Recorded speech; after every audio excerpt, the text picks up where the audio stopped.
이제 2013년 뱀의 해가 얼마 남지 않았습니다. 올 한 해도 과학기술계에는 많은 일이 있었는데요.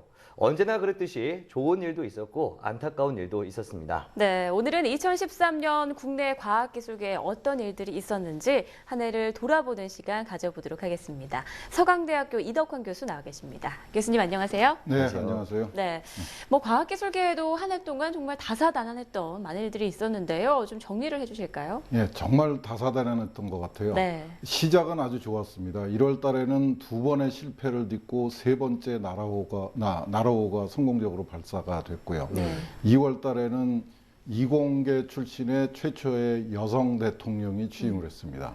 그리고 그 지난 5년 동안 지난 정부에서 그 과학기술부가 폐지되면서 그 과학기술의 컨트롤 타워가 없어졌다고 불만이 굉장히 많았었는데 네. 이제 미래창조과학부가 새로 생기면서 희망에 들떠 있었습니다. 그런데 결과는 그렇게 만족스럽지는 못했던 것 같아요. 네. 나로 이후의 일도 그렇게 그 만족스럽지 못하게 진행되고 있는 것 같고, 네. 이공계 출신의 대통령도 이공계 그 과학기술계에는 그렇게 썩 만족스럽지 못했던 것 같습니다. 그리고 특히 이제 미래부가 출범을 하면서 장관 임명, 그 미래부의 기능과 역할, 뭐 규모 이런 것들에 대해서 논란이 벌어지고, 그 다음에 지난 1년 동안 사실 우리 과학기술계가 이 창조 경제에 아주 무거운 짐을 떠안았던 것 같아요. 그래서 네. 좀 힘들고 벅찼던 한 해였던 것 같습니다. 네. 계속해서 이공계 출신의 과학 대통령 말씀해 주시고 있는데 이에 대한 평가는 어떻습니까? 정말 기대를 많이 했던 게 사실입니다. 우선 외국의 영국의 대처 총리가 화학과 출신이었고, 네. 네. 지금 독일에서 아주 정말 인기가 굉장히 높은 세계적 지도자로 자리를 잡은 메르켈 총리가 물리학 분야의 박사학위를 가지고 있습니다. 네. 특히 우리가 이제 그 박근혜 대통령한테 바랐던 것은 이 박정희 대통령의 과학기술 입국의 신화를 한번 다시 재현해달라 하는 희망이 있었던 것 같아요. 그런데 이 박근혜 대통령이 우리 과학기술을 국정의 중심에 세워주고 과학기술인들을 중용해서 국정을 운영하는 데 참여할 수 있도록 해줄 것이라고 기대를 했던 것 같습니다. 그런데 실제로는 그렇지를 못했죠. 그 정보통신 분야를 빼고 나면은 과학기술계에서 정부에 참여하고 있는 인물은 거의 찾아볼 수 없는 게 현실이고 네. 이렇습니다. 그런데 사실 돌이켜 보면은 우리가 너무 이 이공계 출신 대통령이라는데 너무 기대를 많이 했던 것 같아요. 그렇죠. 박정희 대통령의 신화는 정말 그 어려웠던 시절에 있었던 일이고 지금은 우리가 세상이 달라졌습니다. 굉장히 풍요로워졌고 다양해졌고 민주화가 되었습니다.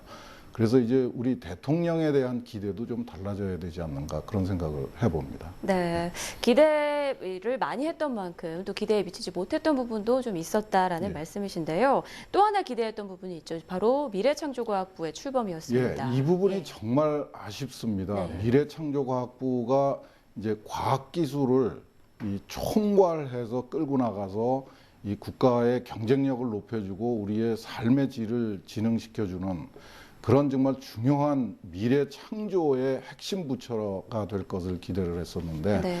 시작되면서 아까 말씀드렸듯이 이제 그 기능의 문제가 있었습니다. 이게 공용 부처가 될 거다 이런 우려가 있었고 또 첫 번째 장관 임명에 대해서 아주 골치 아픈 쓸데없는 논쟁이 벌어졌었죠.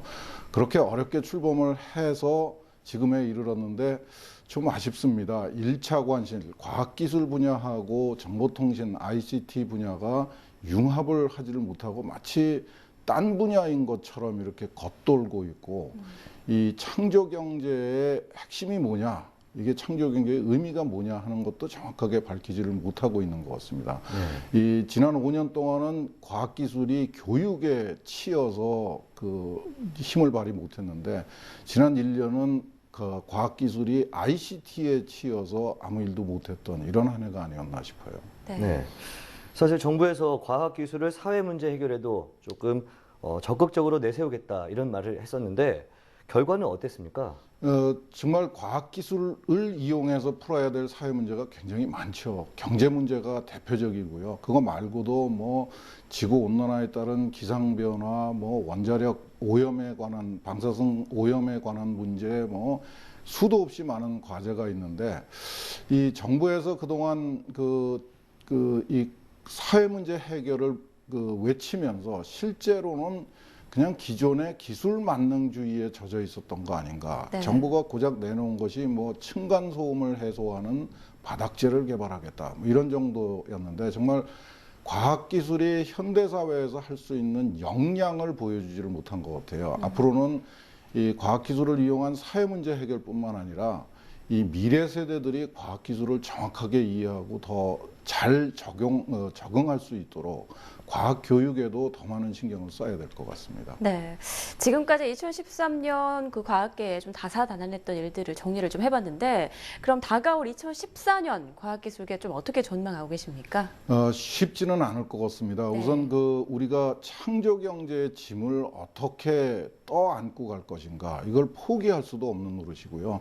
창조 경제가 뭐 좀 애매하다는 지적은 있지만은 지금 21세기의 이 시점에 우리한테는 다른 대안이 없는 게 사실입니다. 그러니까 적극적으로 창조 경제의 정체를 밝히고 과학기술이 어떤 방법으로 기여할 수 있는가를 적극적으로 찾아내야 되고요. 네. 과학기술을 컨트롤 타워로 세우는 것이 굉장히 중요할 것 같습니다. 이 정말 이 정보통신에 휘둘려 가지고 과학기술이 실종된다 그러면 이건 굉장히 심각한 문제고요. 네.